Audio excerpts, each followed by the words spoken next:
The following is brought to you by the Starfleet Podcast Network, SPN, The Spin. I feel ashamed that I have never once said to you, draw me like one of your French girls. That is terrible.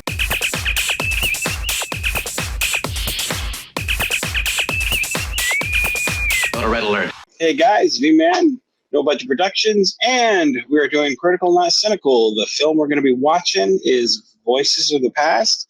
And with me today is Admiral Sam Grissom, Frank Parker himself. How are we doing tonight, Frank? Doing excellent. Good. And joining us is Glenn Wolf and Candace. How are we doing tonight, guys? Great, thank you. Good. So, for all of you guys that are joining us, we're going to be watching here in just a few seconds, Voices of the Past. This is a film from Federation Files. It came out about, 3 years ago? Is that right, Glenn? That sounds about right. Yeah, ish. Yeah. So let's delve into it. We'll watch it, and then after the film's over, we'll go ahead and review it, and then chat with you guys. So, with that being said, let's dive right in.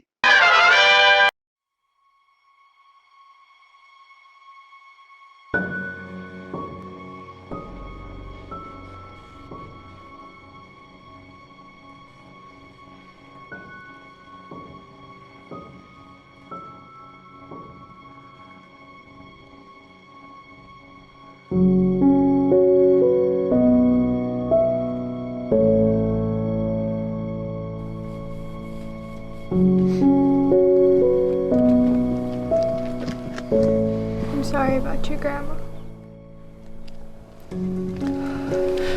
Are you coming to the luncheon? Okay.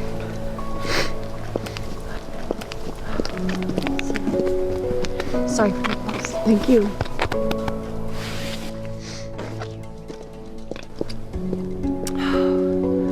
Come on, Faith. We better go. We don't want to be the last ones to arrive.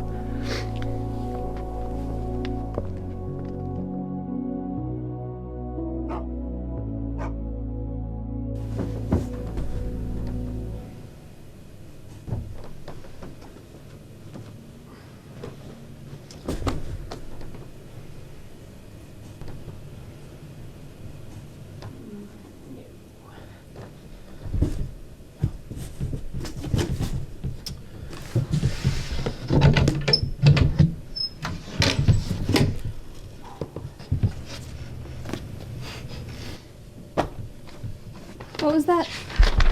Oh, that's your great-grandmother's old diary? I'm not sure why Mom even kept it.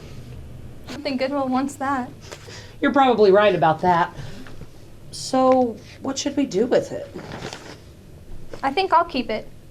As a matter of fact, I want to keep this entire box. Are you sure, Faith? This is just a bunch of worthless old relics.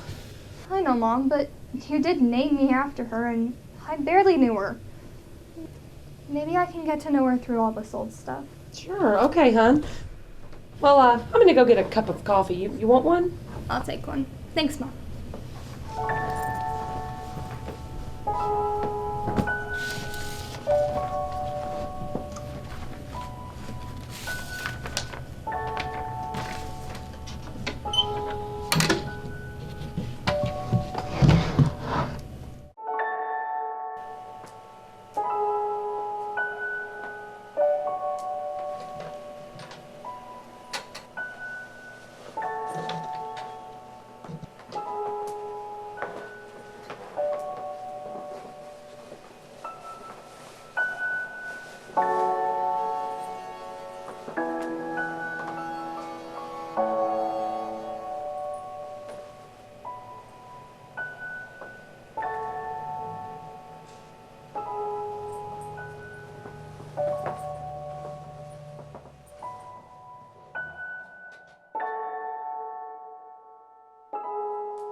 The wedding plans are in full swing. I managed to get 3 full weeks of leave. Jeff's mom thinks we should go to Niagara Falls. but we are going on a cruise around the Bahamas and then taking a tour through the Mayan ruins. We want to make a real adventure out of this honeymoon. Faith! Turn that light out and go to sleep. You have school tomorrow.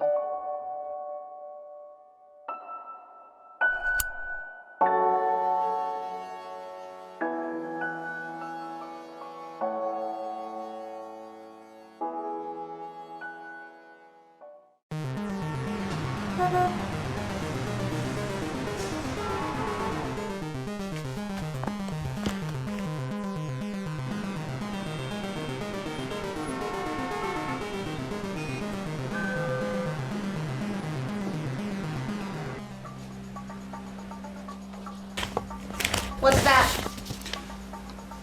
New files. I just found these in the latest batch of government declassified files. Anything good? Not yet.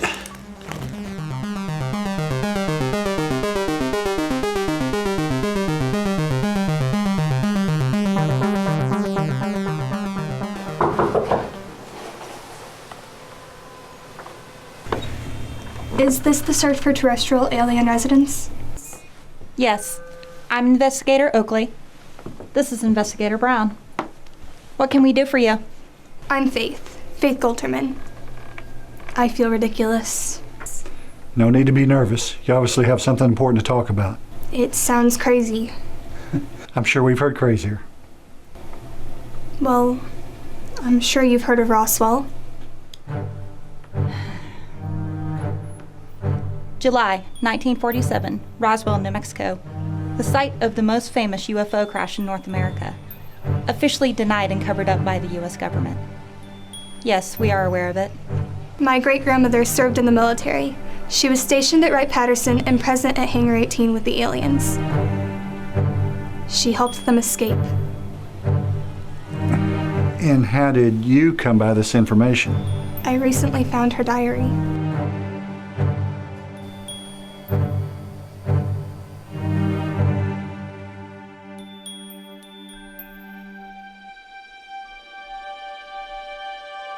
Man has kept records diligently since the advent of the written word.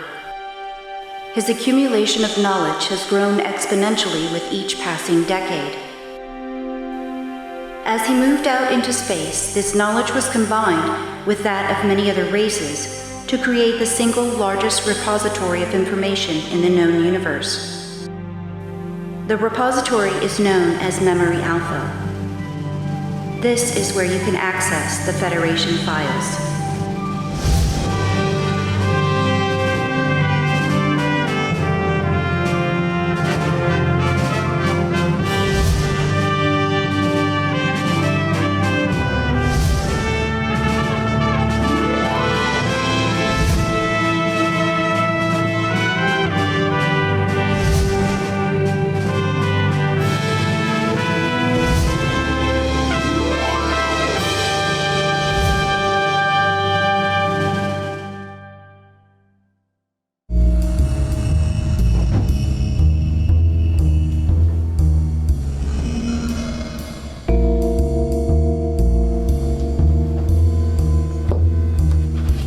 Don't spill it this time.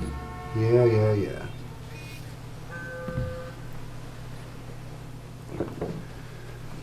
This is incredible. Really? What makes that more credible than this?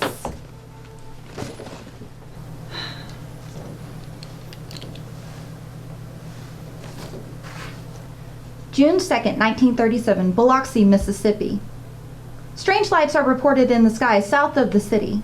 Several citizens called the police in the military base. No official explanation was ever given. This report is a collection of the reports called in that night. It was kept classified until 3 months ago. That should tell you something. What? But the government took it seriously. Anyways, look at the last page. A witness saw a local farmer's truck floating in the sky in a beam of light. An investigation turned up no evidence. Case closed. True, nothing was found. Not the farmer, nor his truck. The farmer, Eugene Whitaker, was never seen again. His wife filed a missing persons report, but he was never located. You did not answer my question. Why is that diary more credible than this missing persons file? Since you've not read it, I'll forgive your skepticism. But this is a first-hand report by an eyewitness that can be verified. You did research the two names. Faith Garland Carlson served at Wright-Patterson Air Force Base in 1947. She married Jeff Carlson, a scientist employed by the U.S. Air Force from 1943 through 1947. He was present at Wright-Patterson in July 1947. This could blow the lid off the government's cover-up of their knowledge of UFOs, extraterrestrials, alien technology, and who knows what else.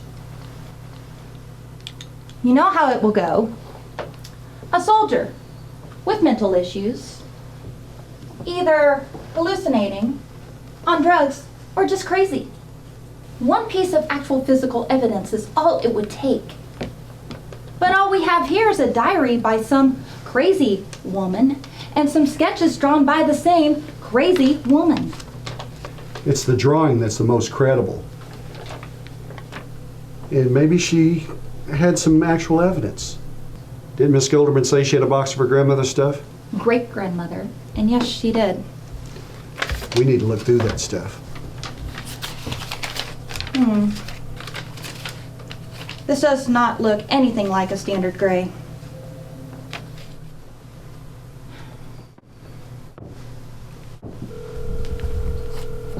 Hello? Miss Golderman, this is Detective Brown from Star Investigations. Please, call me Faith. Okay, Faith. And we were wondering about your great-grandmother's other things. What about them? We were hoping we can go through them. That's okay with me. Great. Can we meet you? I can bring them in. Oh, you sure? Yeah. Great. We look forward to seeing you. So why does everyone else see a big-eyed alien, and this woman sees a big-eared alien? And why does that give her credibility? Cover up. The government released the descriptions of the grays. That way they can monitor close encounters and be able to tell the real events from the more unreliable reports. Sometimes you are just a little too far out there. So if I understand you, if someone reports seeing a bug-eyed alien, the government ignores it because they created that image. But if someone reports seeing a large head and large-eared alien, they're all over it? Exactly.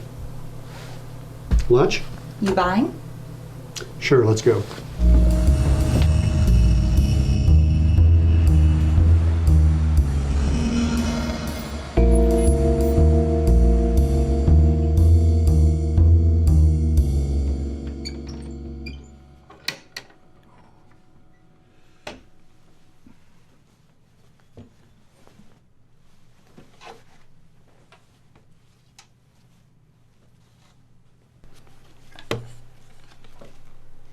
What's this? I thought it may have been an iPad left at her house by someone. I don't think it's hers.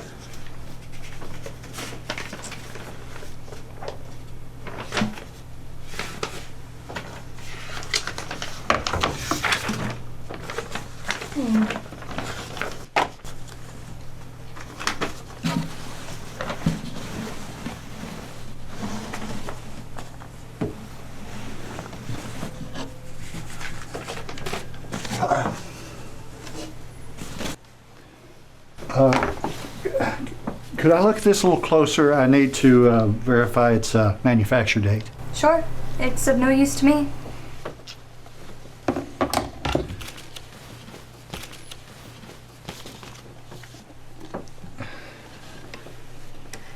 Can I help you with this? No, I have it. We'll be in touch.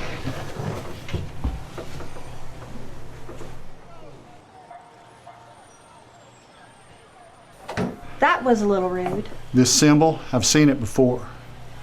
Really? Where? I don't know, but I'll find it.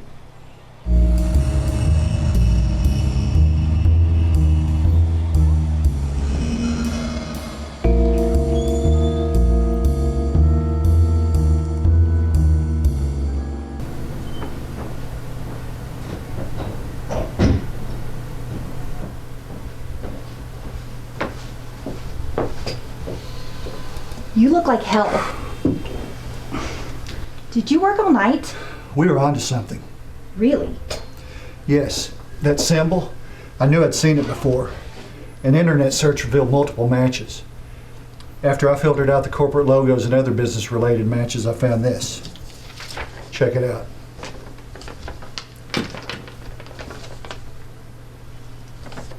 Okay, what exactly am I looking at?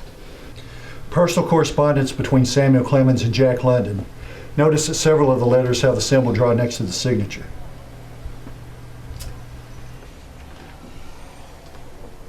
I see. This is Mark Twain's iPad.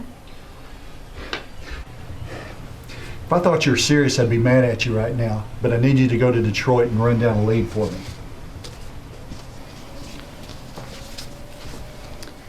I'm going to Detroit to interview a lunatic who was kidnapping people for medical experiments. Yes, but specifically I want you to talk to the arresting officers. I'll send you their contact information while you're en route. Your plane leaves in 3 hours. Okay, what am I looking for?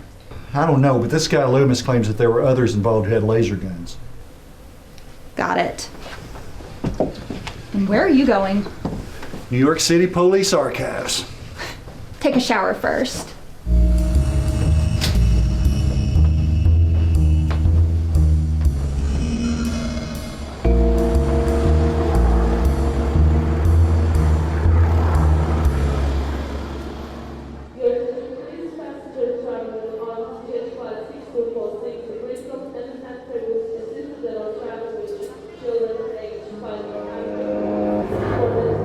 July 7th, 1947. Today the world changed.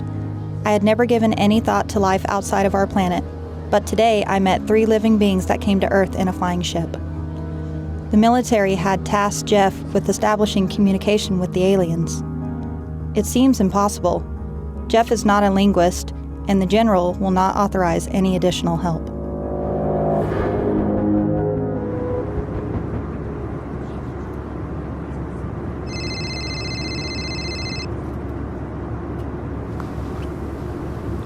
Hello? I can only locate one of the arresting officers. I just sent you his address and phone number. Okay. Got it. Ladies and gentlemen, the captain has turned on the fasten seatbelt sign. If you haven't already done so, please stow your carry-on luggage underneath the seat in front of you or in an overhead bin. We remind you that this is a non-smoking flight. Smoking is prohibited on the entire aircraft. Tampering with, disabling, or destroying the lavatory smoke detectors is prohibited by...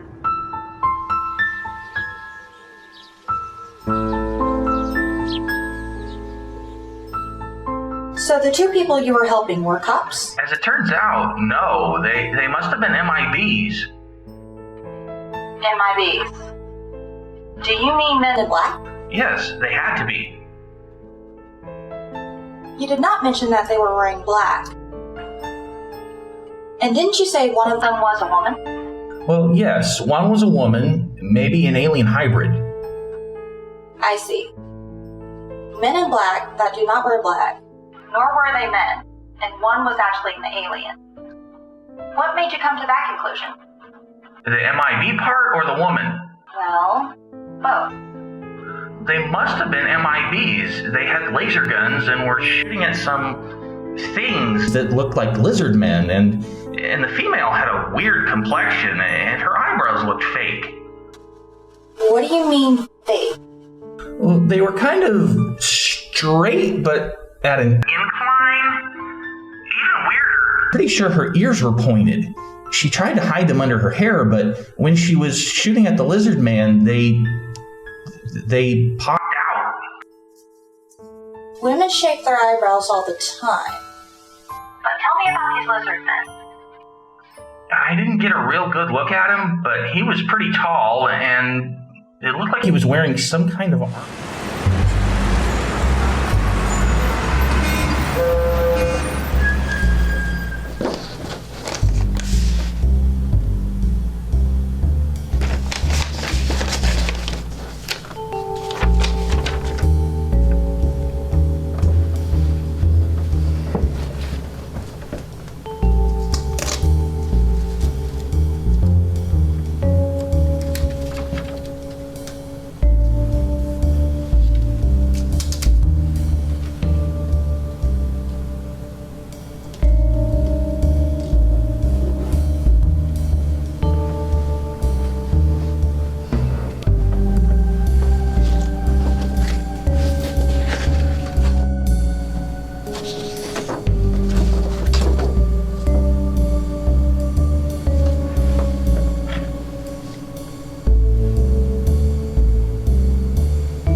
Oh, how was Detroit?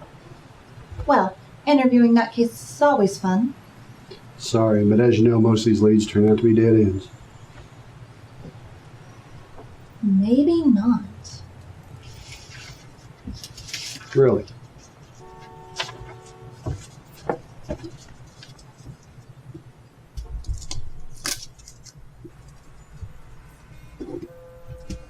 So what do you think? That's amazing. What does it mean? I'm not sure. Oh, I almost forgot. I also obtained this.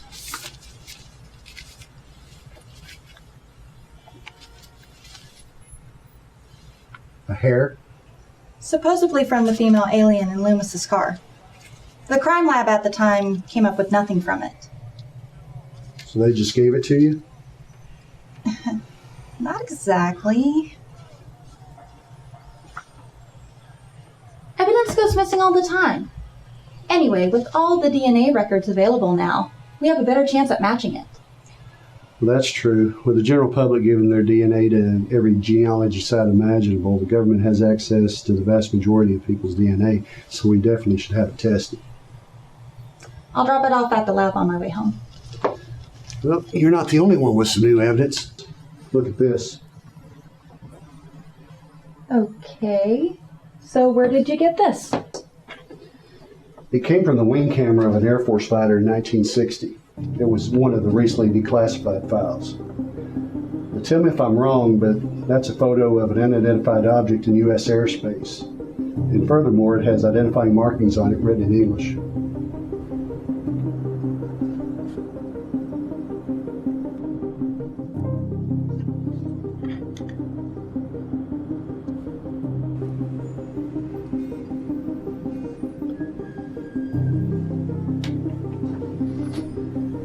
It appears to say NCC 1701. That seems to be a military designation. Is it an experimental aircraft? That's what I thought, but the rest of the file records that the object just appeared on radar out of nowhere. Fighters were scrambled. One fighter even got close enough to get several pictures of it before it vanished as quickly as it appeared. So one arm of the government did not know what the other was doing. Maybe, maybe not. I'm still trying to track down the pilot. Captain John Christopher. Now, maybe it was an errant stealth technology test, but I think there's more to it than that. That actually seems to make a lot of sense. Well, we'll see. Well, I've got a cheating husband stakeout tonight, so read this and I'll go over the Detroit files and we'll compare notes tomorrow. This could take a while. Do you want me to do the stakeout? No, it's okay, but thanks.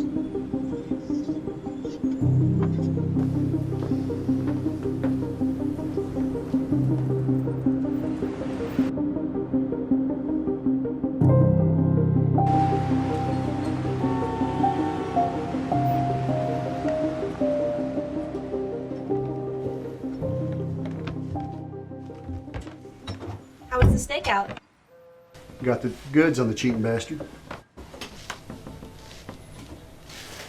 We got a payday with one night's work.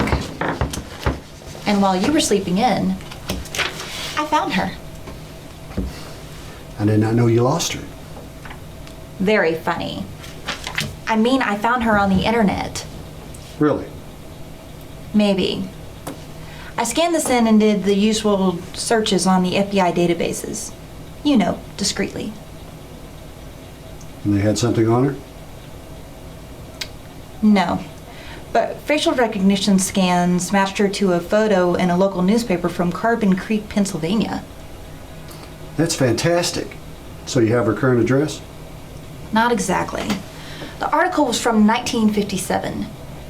She was in the background of a photo about a local mining cave-in.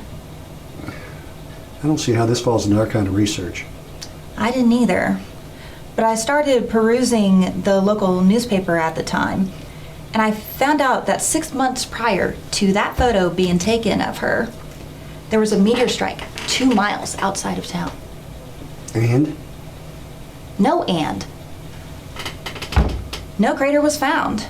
Just a couple reports of something impacting. Then we have this photo of the same woman who is suspected of being an alien in Detroit. It just seems interesting. Well, it does look like her, but honestly, facial recognition is an imperfect technology, and that match is hardly conclusive. But since we're on the subject, and given the time that I had last night to go through the new files, check this out.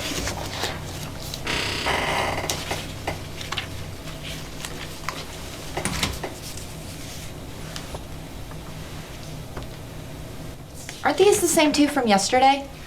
Hold your horses. Well, I see pointed ears and tapered eyebrows. So where are these from? Well, that's just it. This pair is from a police report in New York City from 1930. They were caught stealing clothes and then they attacked a police officer and escaped. This pair is from a report for a call for help from a woman in an office. 1967, New York City, and Miss Roberta Lincoln placed a call for help. Police responded. The men escaped from a third-floor office with no exterior doors. These were her descriptions of the men, but they were never located. And when police tried to follow up, Miss Lincoln refused to cooperate. And the third set?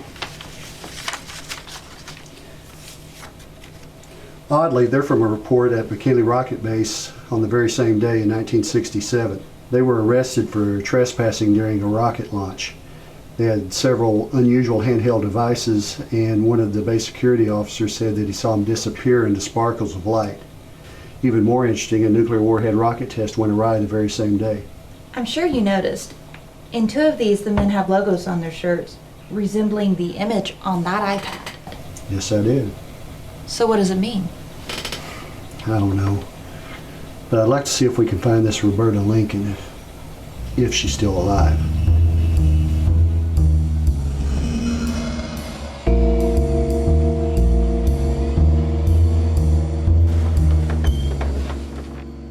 Good morning. Morning.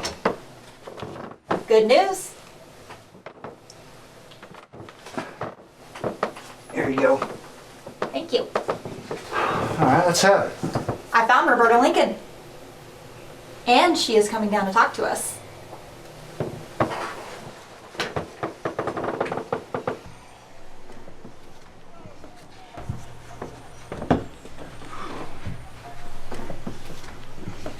So let's compare notes before she gets here. What'd you think of the diary? So it was very compelling. A UFO crashed. 3 aliens survived. First they said that they were here to help us develop new technology. Then they said that they were here to invade us. Then they said they accidentally crashed here from the future. A 4th alien shows up that can change shape. Then Garland and her fiancé helped them all escape by using the energy from a nuclear blast. And I checked, and there was a report of a UFO sighting during that atomic test. The facts in this diary that can be verified do suggest that it can be true. We have everything but a smoking gun. Come in. I have a delivery. Okay. There you go. All right. Thank you. Thank you. Have a great day. You too. This is it.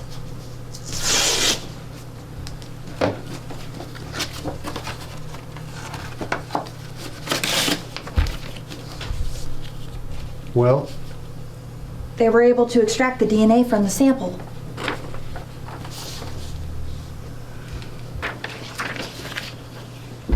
great. So we can run it through our genealogy database and find out who this woman was. No, we can't. Why not?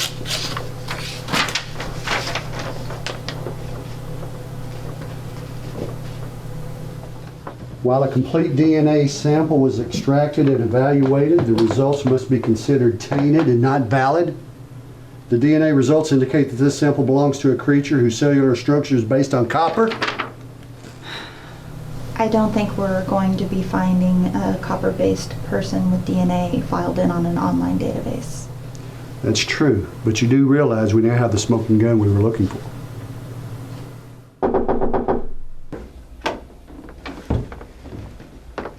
Oh, I'm looking for Mrs. Oakley. I'm Karen Oakley. Hi, I'm Roberta Lincoln. Do you want to talk to me? Yes. Yes, Miss Lincoln. Please have a seat. Be good, Ariel. Her name is Ariel. Thank you for coming, Miss Lincoln. Oh, just call me Bobby, honey. Okay, Bobby. As I explained on the phone, we're looking into some cold cases and came upon a file generated when you called about a break-in at an office building you were working at in the 60s. Oh, I just love the 60s. We were wondering if you remember anything about these two men.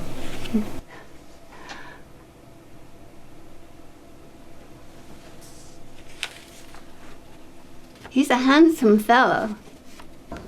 Is he your husband? No, Miss Lincoln. These men broke into your office.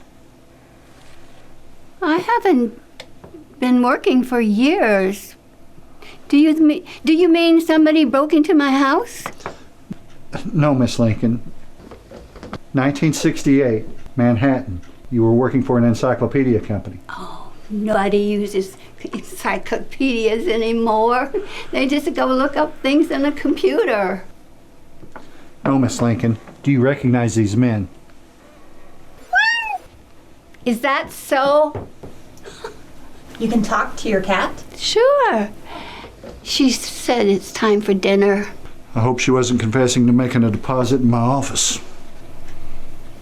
Well, Miss Lincoln, Bobby, I think we are through here. If by chance you remember anything about the break-in, please call us. It is lovely seeing the both of you. You make a lovely couple.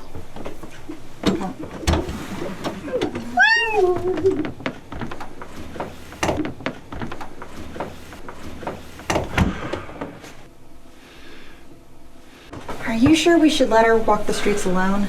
She seems slightly confused. Slightly? Well, she did find her way here just fine. She's not alone. She has Ariel. Maybe so.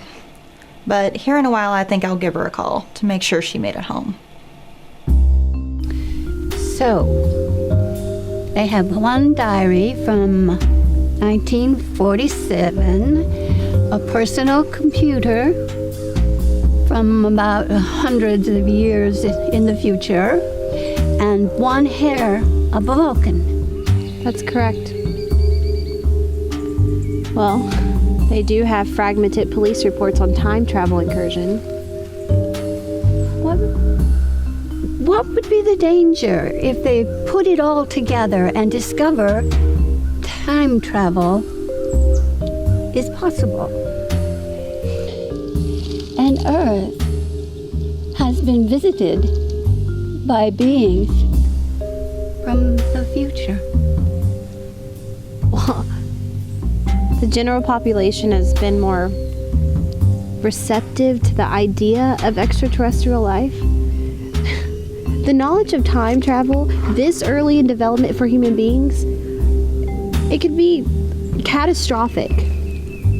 So, all the evidence, meager as it is, must go away. Yes, and soon.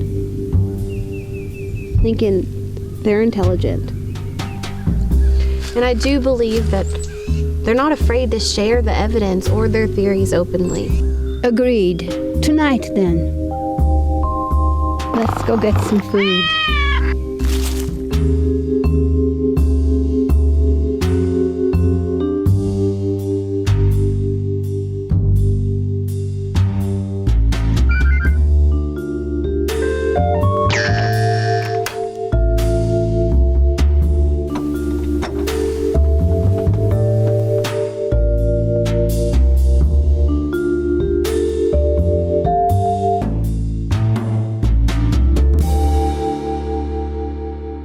I was thinking about it all night, and I think I found the answer. Me too, but go ahead. I know it sounds crazy, but if I said time travel, what would you say? Exactly what I was thinking. You know, Mark Twain wrote about time travel, possibly through experience. The Roswell aliens, what did they call themselves? Ferengi. One of their stories was that they accidentally landed here through a time warp. Well, the MIB alien and the woman you found on the internet could be the same person if she was a time traveler. And the pointy-eared guy could have been in New York and McKinley at the same time if he was able to travel through time. Well, we'll be able to prove it after we crack the iPad. And we have extraterrestrial DNA. Prepare to make history.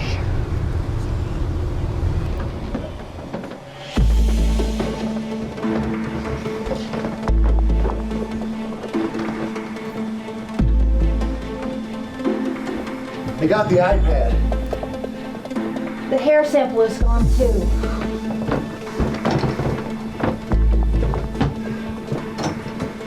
No sign of forced entry. Star Investigations. You say a corpse of an unknown animal has washed up on the beach? Okay, got it. We'll head over there right away.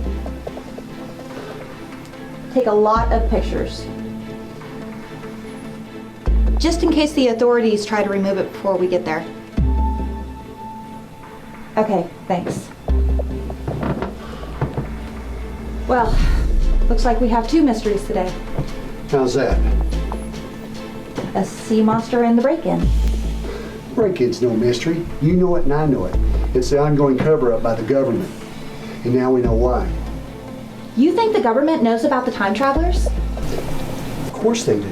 How else to explain the UFO with English markings on it? It's an American craft from the future. And we also have the iPad with English markings written on the back of it as well.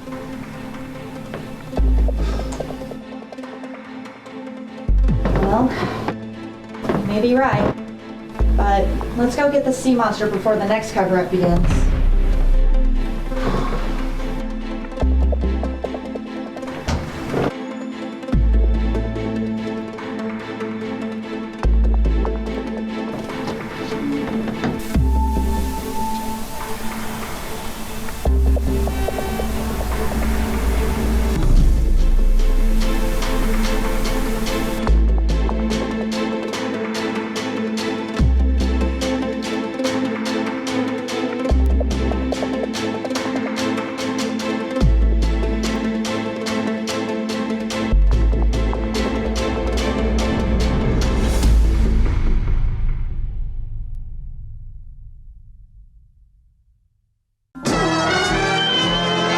So, what did you guys think at home? Leave a comment in the chat. Let us know what you guys thought of that. And man, I tell you, it's been a while since I've seen that film, and it's one of my favorite from the Federation Files. I know every time we watch Federation Files, like I always have the tendency to say that, but this is one of my go-to for you guys.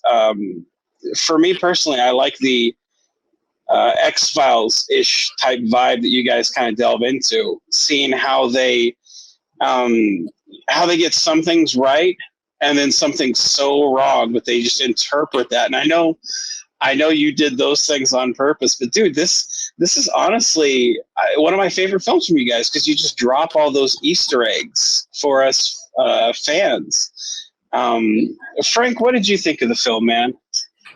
I thought it was I mean, like I was saying earlier before you came in, I mean, this is also one of my favorite Federation Files. I mean, I love them all, but this one has always been the one that I keep on coming back to myself. And it's because of that Federation, that vibe of X-Files and stuff like that. I mean, there's no doubt about it. You see a spunky Mulder and a spunky Scully in there, and it's more of the sass and stuff like that. I wish that the actual X-Files would have had. It's more lighthearted, and it's always coming up with new twists and things like that. And I just love the way you just take the entire series and just weave everything in. And that's the cool part of it, because it's just so cool the way you just put it here, here, and here. And everybody knows what you're talking about. And you're just sitting there going, don't you watch TV? You would have seen all these episodes.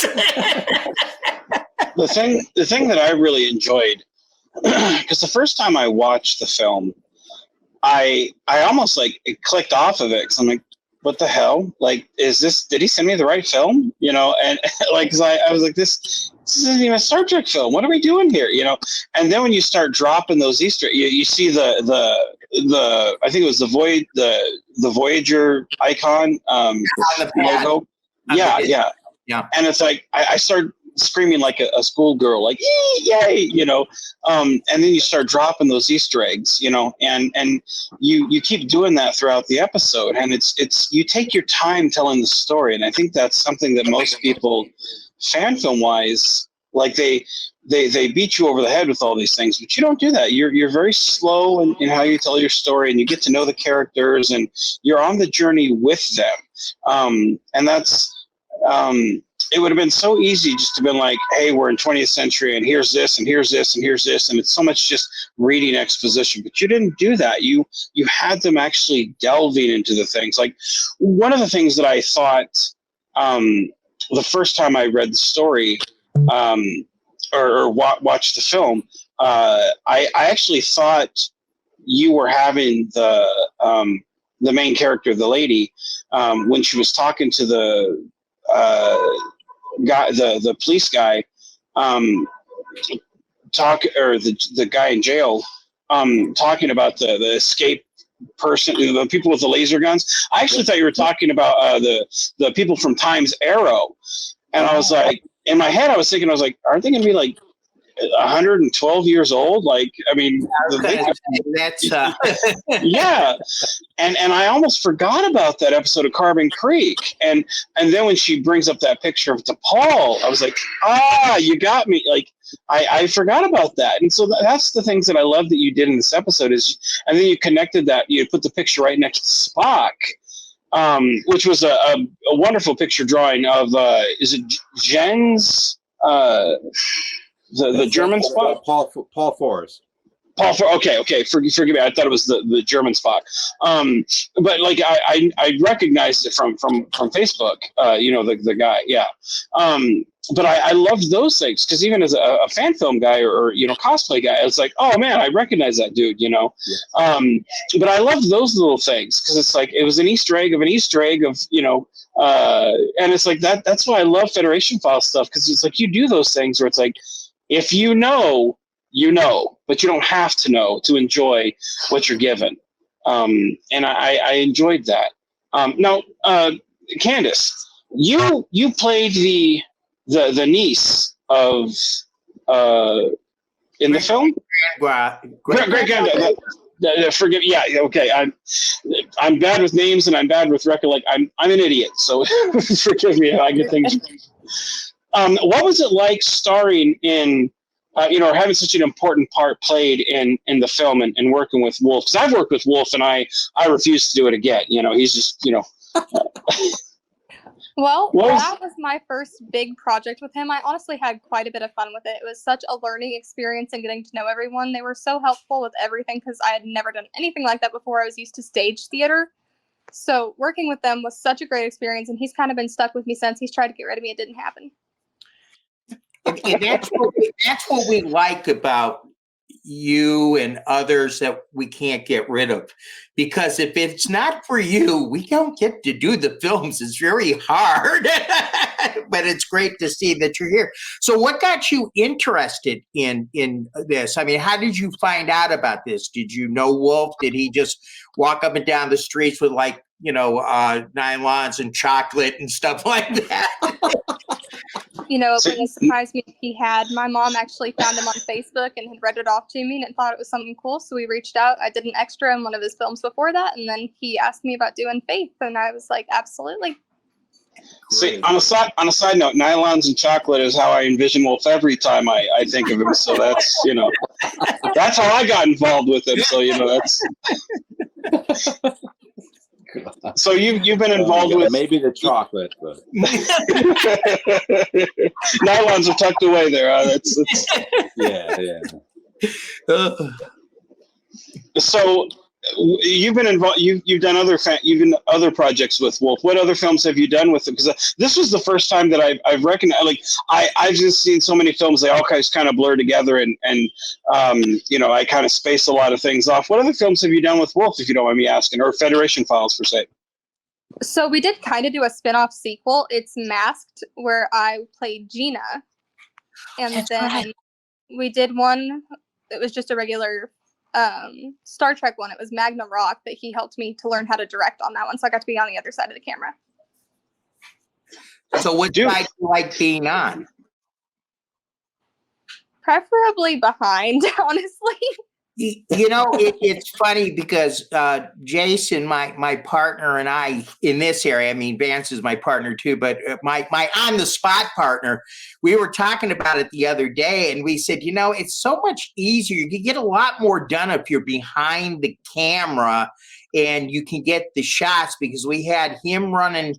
He had to be in the scenes. We had one of our other actresses, Jen, running the camera, and he says, I just wish some of those shots I had been on top of, because I would have done it differently. So I can understand you're wanting to be behind the camera, because sometimes directing gives you more satisfaction to a degree. Like I like building, sets and props and stuff like that. And that's where my love is. I really enjoy doing that stuff. So, anybody can look at my ugly face on film. I've been on it many times. I'd rather just be hidden.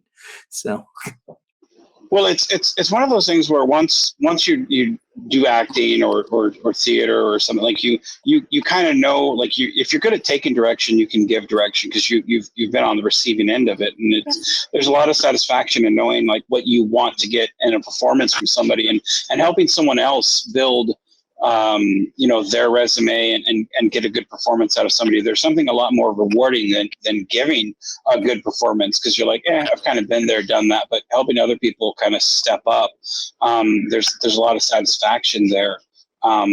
I kind of agree with you on being behind the camera is a little bit more fun than being in front of it. Plus, memorizing I'm terrible at memorizing lines. I have to read my shit off script and be like, what is this? Okay, I can do that. What is this? Oh man, I can't do that. So I enjoy being behind the camera, because it's I'll help them do it. I don't want to do it myself, But no, that's awesome. That's cool that you are doing both directing and acting. That's awesome.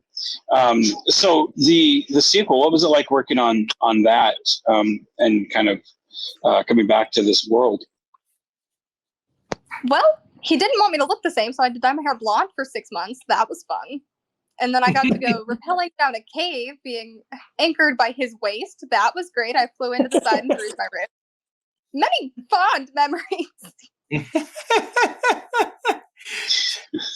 So I was going to ask Glenn.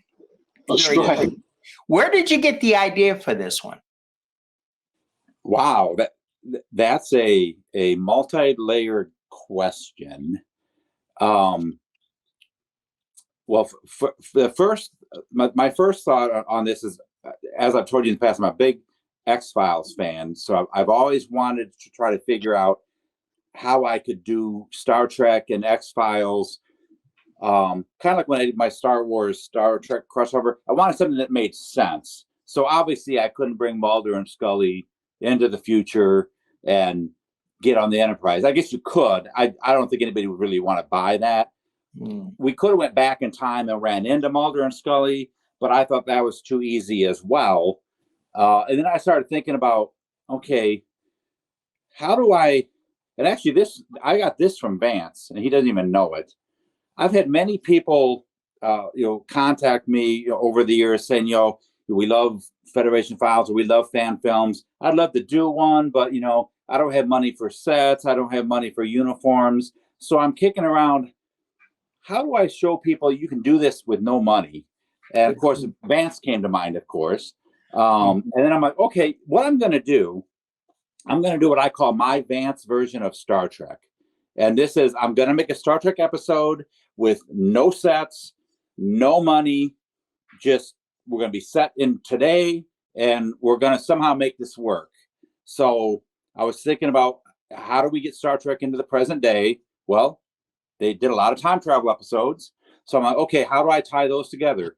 My first thought was, I'll do like a newspaper reporter kind of getting all this information. I'm like, well, I don't know if people are going to buy, he just stumbles into this. So then I came up with that detective idea that, they're actually trying to find UFO stuff. And it just kind of evolved from there.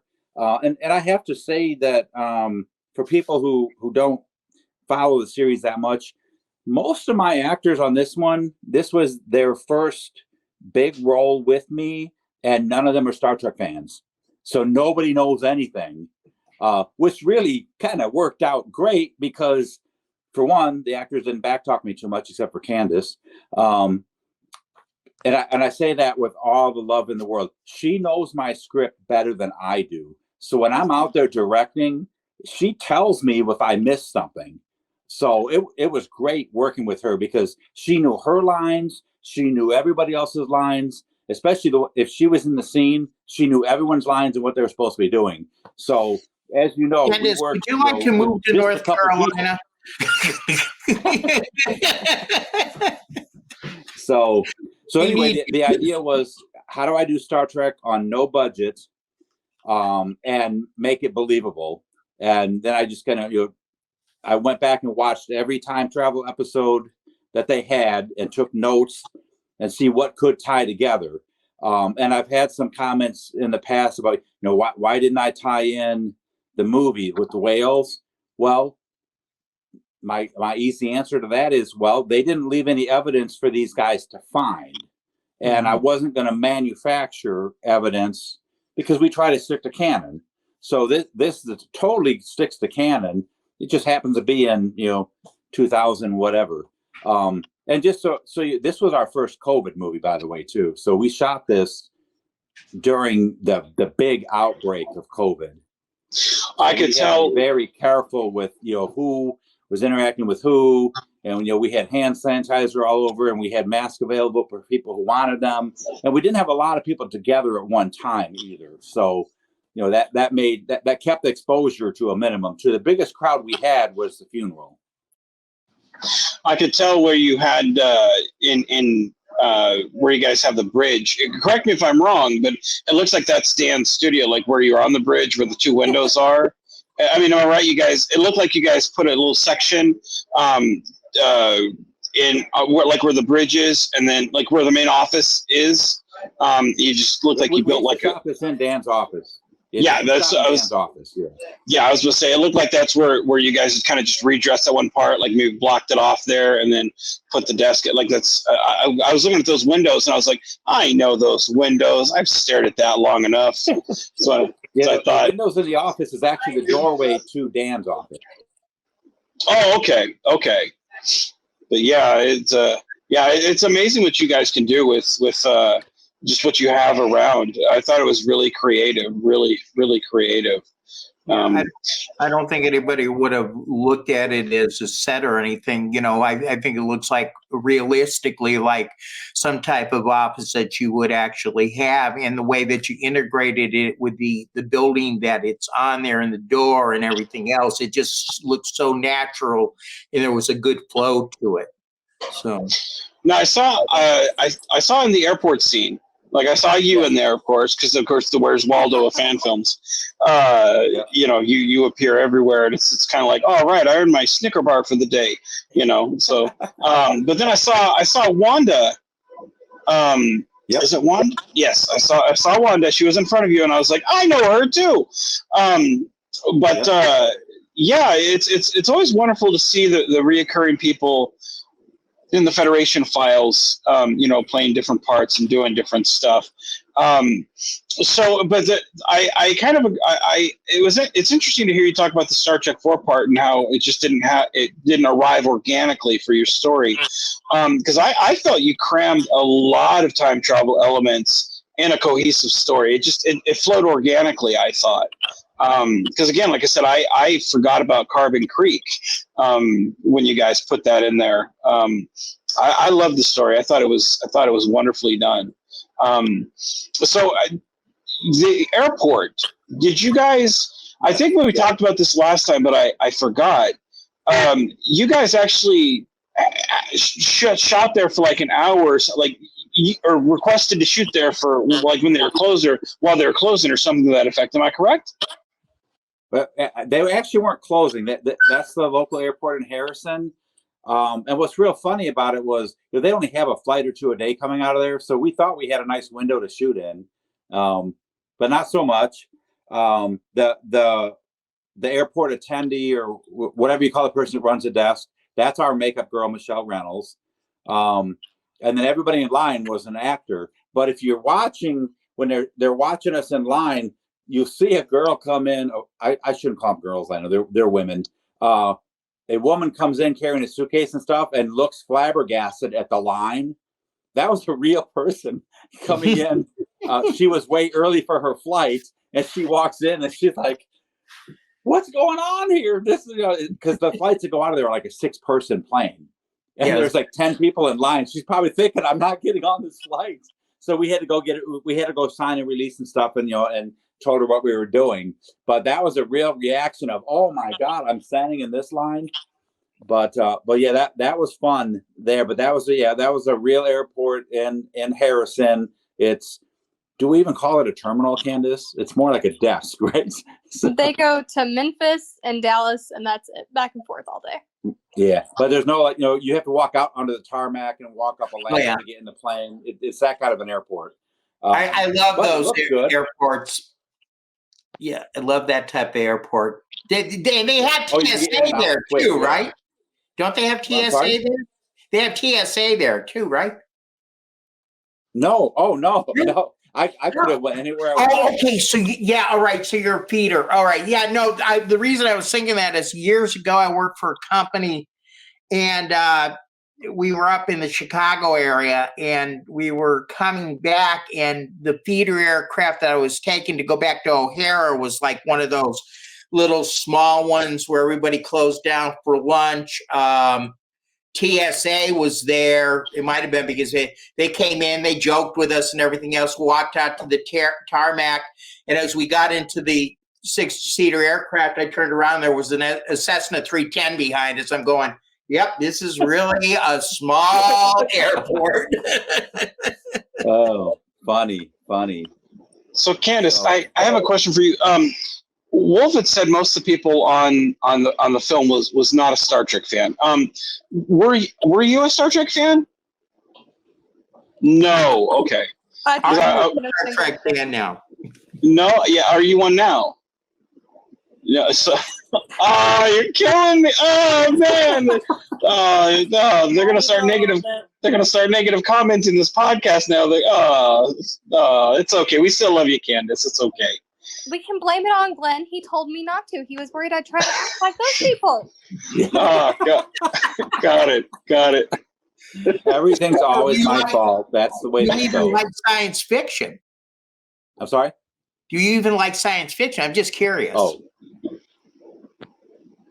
Candace? Depends on what it is. Wow. So we have an actual actress here. Yes. It's like it's a job. It's for my resume, guys. Just leave me alone. It's okay. No, and that's and that's the thing. Like some people, like, you go online and you see this especially with MCU stuff. Like whenever they get questioned, they're like, "Hey, so what did you think of Avengers Endgame or something?" And they're like, "I haven't seen that movie," and they may have acted in like a previous Marvel film, and some of the nerds will just get pissed off. They're like, "How could they not have seen this?" It's like, dude, they're in 5 films a year. Get off their back. Like, I mean, they have a life. I mean, they want to go live their life, not go watch a movie on something. And they just got done filming with like a CGI rat for like 3 months. They don't give a shit. Like, they want let them live their life. That it's a job, dude. It's okay. Leave the nerding up to us. Like, we'll sit there and nitpick dumb stuff. It's okay, guys. It's okay. So, but I gotta say, it was really good to everybody did all around really good on this film. It really comes across as authentic, and I do kind of agree that maybe the fact that not everybody was a Star Trek fan, they were just real people, because everybody here comes across as authentic. The two main leads. Yep. And we discussed this last time. I loved them so much, and I know the main actress. I forget what's her name. Caitlin Bailey. Oh, Caitlin. Why do I keep on calling her Candace? Because this is Candace. No, this is Candace, but he wants to talk about Caitlin. Yeah, dude, I always want to talk about Caitlin. Like that is my I am. Wait a minute. Okay, reset. It's okay, Frank. Last interview we did, I kept calling Caitlin Candace, and she had to keep correcting me. So, well, that's what all of a sudden I just shifted for some reason. Here. We are all showing our age, so it is okay, you know. But no, like Candace was like 15 when she did that. You do know that, right? Oh, really? Yep. So now you're 16. Now she's like 18 or 19. Really? Yeah. Oh, I guess I would make But the I'm a huge seeing her with Kate with where she was in that film, and then seeing where she was with Crisis. How she's kind of just she seems to be really just grown as an actress. And that was that was the first, correct me if I'm wrong, but that was the first thing that she had shot in with you guys, wasn't it, Caitlin? No, I think that was her first main. Doppelganger before that, but it was just was it? You like Candace, when people answer my casting calls, I usually give them something small to do for a couple reasons. One, to make sure that they actually want to do this.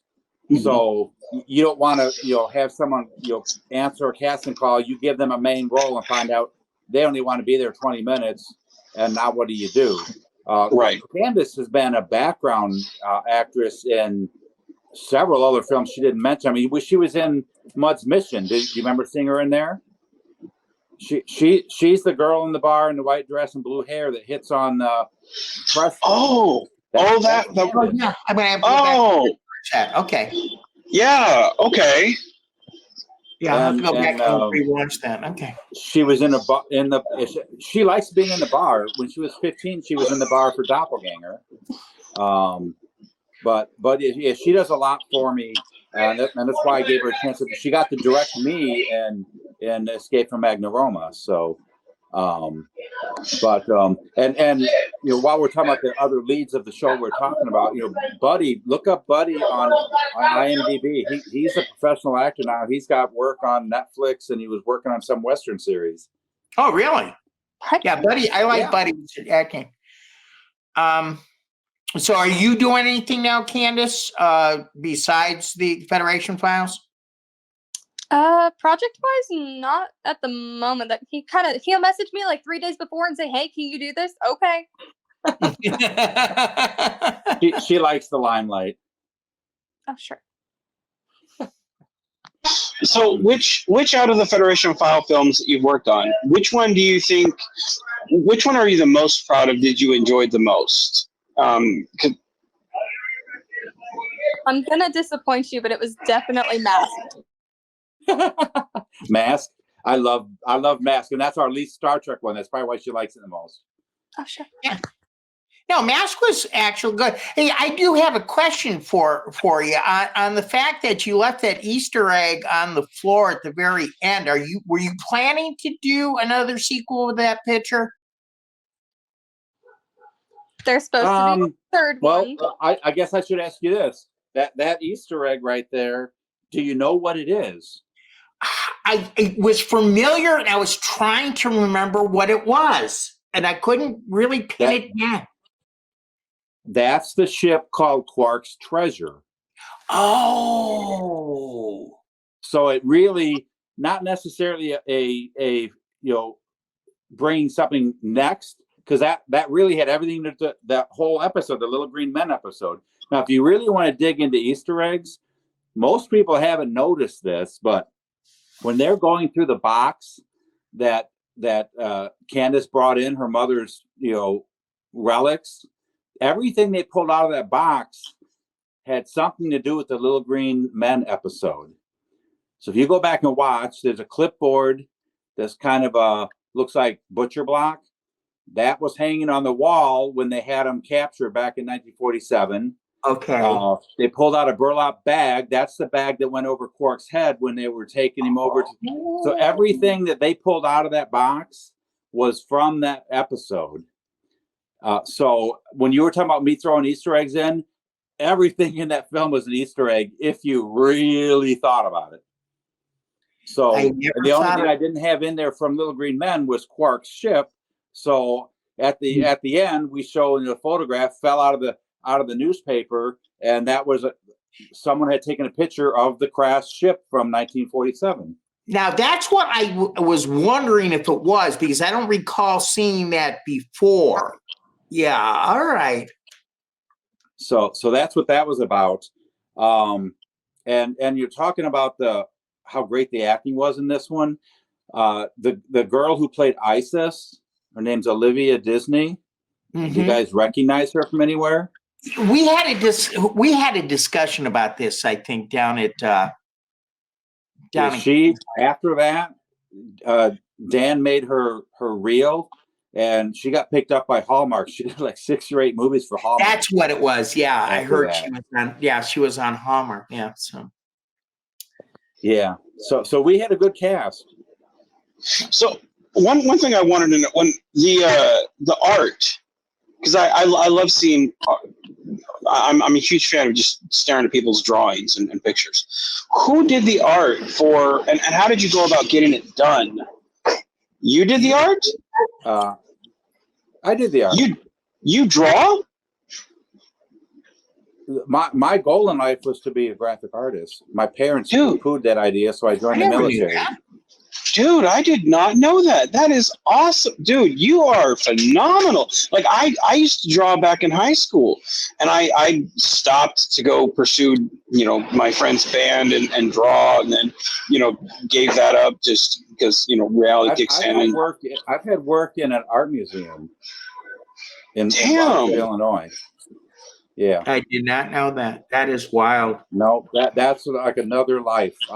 I hadn't drawn in maybe 40 years, but I needed those, so I sat down and threw them out there. I feel ashamed that I have never once said you draw me like one of your French girls. That is terrible. Man. I don't draw unless it's absolutely necessary. You are, dude. That was really like I really was blown away by that art, because really the Kirk was not very good, but the Spock was pretty good. Yeah. Yeah. The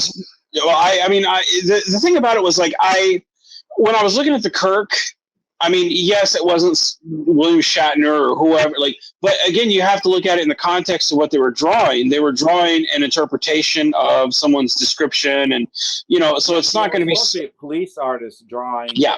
I didn't want them to be really good, but I did want the audience to know what they were supposed to be. Yeah, right. But yeah, no, dude, it was great. Dude, I love those drawings, because again, when Mona and I went to Vegas, we went to a couple art galleries, and I'm not a huge art gallery type person, but I'll go when she wants to, because it's like, happy wife, happy life, and I enjoy seeing drawings when other people do it, or paintings, and I kind of get off on that type of stuff, and to see those, I was like, that's a great interpretation of Kirk and Spock, especially from the episodes, because you look at it and just seeing those side by side. If you see Kirk, you're not going to know what it is. But you see Kirk side by side with Spock, you're like, yep. I know exactly what that is. So it didn't have to be a spot on William Shatner, but you see it side by side, you're like, that's a piece of the action. Oh, that's the Gary Seven one. Like you know what you're looking at. So I tip of my hat to you, man. That was very good. I loved it. I loved it a lot. I do whatever I need to do to get the episode done. Said every fan filmmaker, dude. Well, whatever it takes. That's it. Trades, master of none. Yep. So.